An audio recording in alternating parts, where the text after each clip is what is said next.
Li Bai, four songs of the seasons in the style of Ziye. Spring. In the land of Qin, the lovely Luofu gathers mulberry leaves beside clear water, pale hands clutching green twigs, fresh complexion, rosy in the sun. The silkworms are hungry. I have to go, sir. Don't linger here in that five-horse carriage. Summer. At Mirror Lake, 300 li across, lotus buds are bursting into bloom. In the 5th month, Shishi comes to pluck them. Crowds have gathered on the shore to watch. Her boat turns back before the moon appears. She hurries to the palace and her impatient king.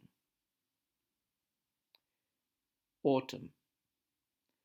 A slice of moon above the capital. Washboards busy in 10,000 homes. The autumn wind is blowing without let-up, carrying our thoughts towards Jade Pass.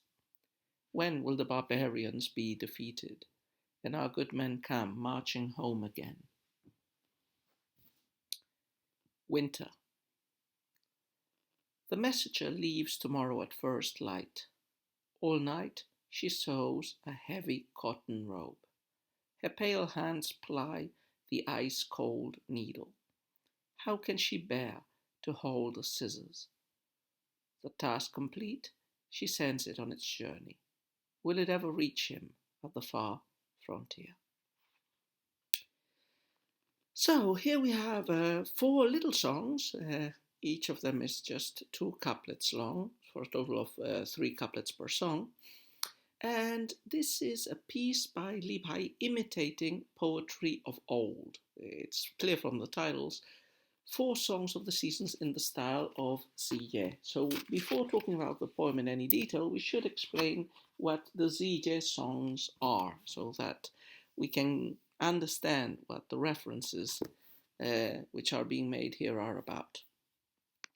So we talked in another video about the Juefu genre, the ballads. Now, there are many types of ballads, and in the period of disunion, in the 4th century, a particular group became quite popular, and they were called Ziye songs.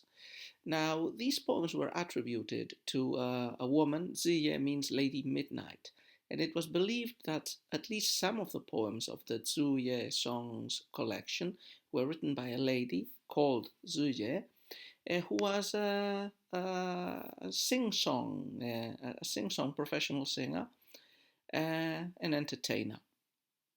Now, one of the curious things when one reads these songs in another translation, there are 2 types: the Zijege, the Ziye songs, and the Ziye Sishige, the Ziye 4 season songs.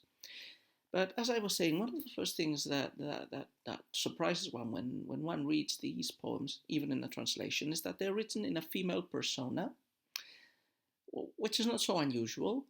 So the speaker of the poem is a woman, but what is much more unusual is that it's a passionate woman. So the Ziya poems include a woman speaking passionately about female sexual desire in a quite open way for what is the Chinese poetic tradition, in a way that would result very immediately offensive to the prudish and conservative Confucian scholars, most of whom are poets. So this is a poetry, a type of poetry, the Zuye songs, where, as I say, we can see female desire quite explicitly stated. I remember one of them which has a line, something like, if the wind opens my skirt, I'll pretend, well, if my skirt is opened, I'll pretend it's just the wind doing it. So, and there are other lines from these songs where a woman is clearly adopting a very active, a very seductive, a very sexually explicit role. Now, these Tsuye poems are generally quatrains, pentasyllabic quatrains, so they would be a big influence in the Jueju.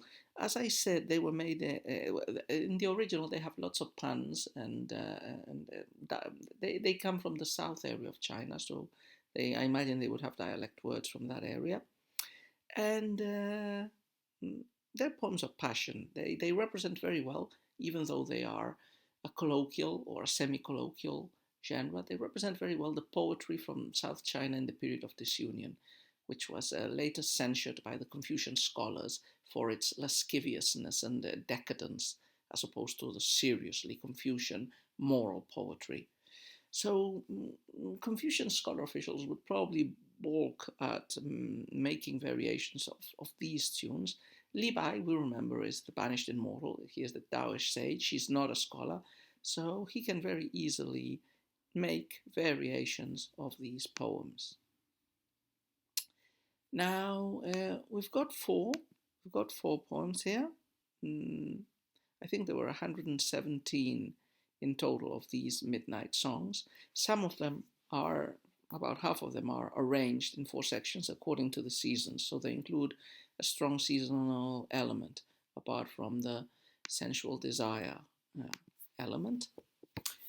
And another thing that has to be mentioned is, which I think we've already talked about in the past, is in Chinese traditional thought, there was a correlation between nature and human society and the individual. The microcosm is a mirror of the macrocosm and is affected and affects the macrocosm. So, for example, in Imperial Age, uh, there were some associations with each season. So, for example, spring. Spring is the season of renewal, of the east, of youth, of love, of passion, of the color green, of certain types of foods, of certain types of political practices, mainly giving positions in office, being beneficent, like the spring is. And the same thing happens with the other seasons. Spring is generally a positive one. Summer is the season of maximum yang, of maximum power and heat, and probably passion. Autumn is a bittersweet season that includes decay, the starting of decay and decline amidst beauty. Winter is the dark, horrible season. Very few poems usually for winter.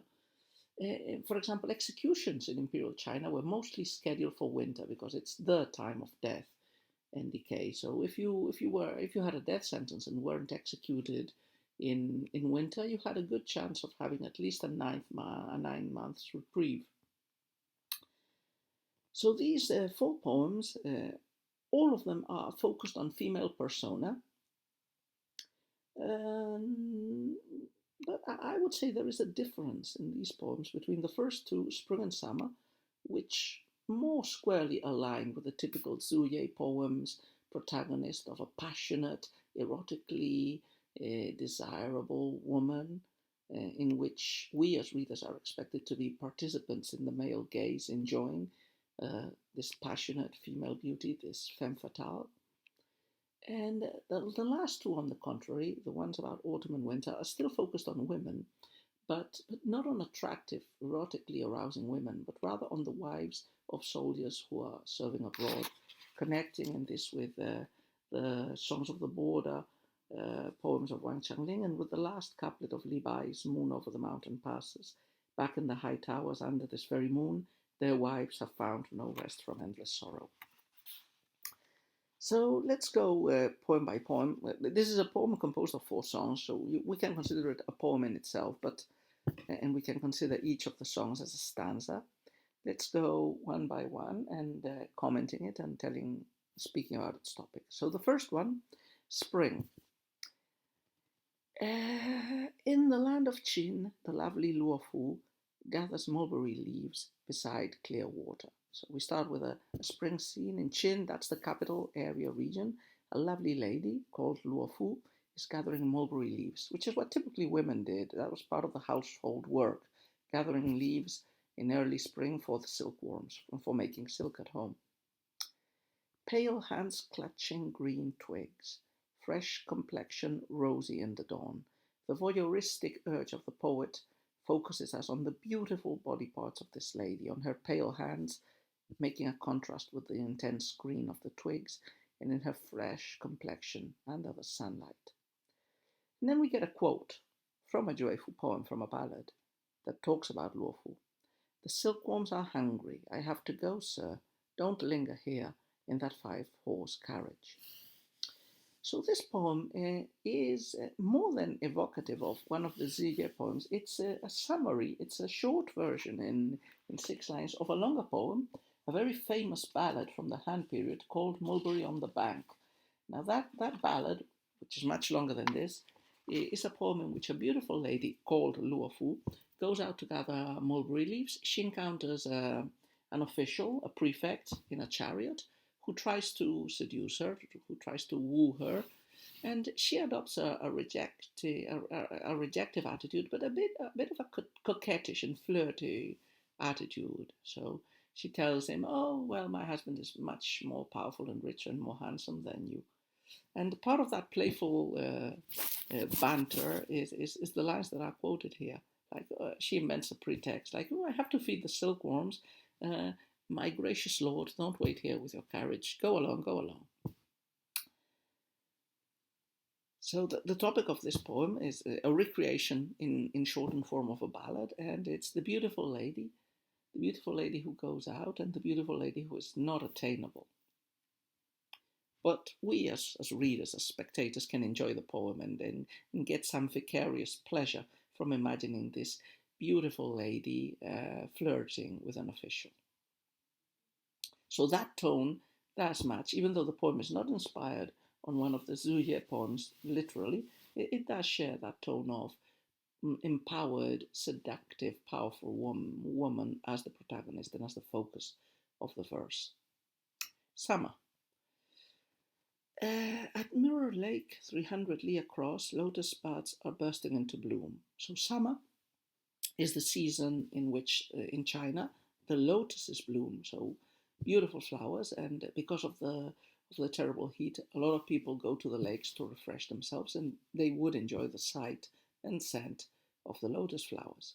So this Mirror Lake is in the south, in the region of Wu, I think. In the 5th month, Shishi comes to pluck them. Crowds have gathered on the shore to watch. So just as in the previous poem we had Luofu and Qin and a ballad, here we have Shishi, of whom we've already talked about. She was one of the most famous beauties in Chinese history from the Warring States period, and a woman from the state of Jue, who was probably the most famous beauty in the world and who was used as a weapon, we could say, to seduce and distract the king of Wu so that her her parent state, Jue, would be able to avenge its defeats at the hands of Wu and destroy this latter state. So now Shishi is coming to the lake to pluck the blooms, and remember, she's so beautiful that a huge crowd surrounds the lake to enjoy her beauty, at least from sight. And Shishi was reputedly so beautiful that even fish came up to the waters and stared at her. So we have a beautiful female in a beautiful surrounding in a lake. And this makes a nice contrast with the previous poem. The previous poem was a beautiful lady gathering leaves in the west. This is a beautiful lady gathering lotus blossoms in the southeast. Last couplet. Her boat turns back before the moon appears. She hurries to the palace and her impatient king. So this woman is also unattainable, and she goes back to her lover, the king of Wu, whose love for this woman will destroy him. Autumn. Now, as I said, there is a caesura here. The two previous poems do have the air of what I recognize as the Zuyeh poems, but the next two are quite different. They don't remind me of the Zuyeh poems at all. So, autumn. A slice of moon above the capital, washboards busy in 10,000 homes. So the moon is on the capital, not the full moon, it's just a slice of it. Women are working, they're washing clothes in 10,000 households.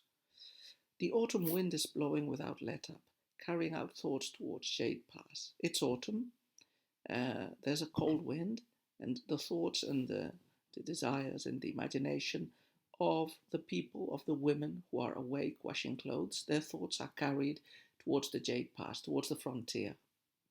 This is very clear in the last couplet. When will the barbarians be defeated and our good men come marching home again? This is what the women are thinking. So, very different poem from the other two. The other two had as a topic the description of a beautiful lady who was unattainable, and the description of this very briefly, but the representation of these beautiful individual and famous women. Here we get a more generic female persona. It's not a woman, it's many, and the focus is not on their beauty. The focus is on their suffering, on their longing for their husbands who are far away serving in the army. So it loses its eroticity, but it does gain in poignancy. Finally, winter. The messenger leaves tomorrow at first light. All night she sews a heavy cotton robe. Her pale hands ply the ice-cold needle. How can she bear to hold the scissors? The task complete, she sends it on its journey. Will it ever reach him at the far frontier? So this is a poem very similar to the autumn one also, but this time focalized through one woman in particular. A messenger has come and he is leaving very soon. Where is he leaving for? We learn very soon that it's for the frontier. And the woman spends all night making clothes for somebody, her husband, who is a soldier serving in the borders. Yeah, so she works with a needle. Her pale hands ply the ice-cold needle. Uh, look at the contrast. Pale hands appeared in the first of these poems. Pale hands clutching green twigs because it was spring. But now pale hands ply the ice-cold needle. It's winter. It's the season of water. It's the season of coldness. Ice cold. So how very different the pale hand when it's collecting green willow leaves in the happy context of spring, and a woman urgently sewing a robe for her husband to protect him from the cold with an ice cold needle.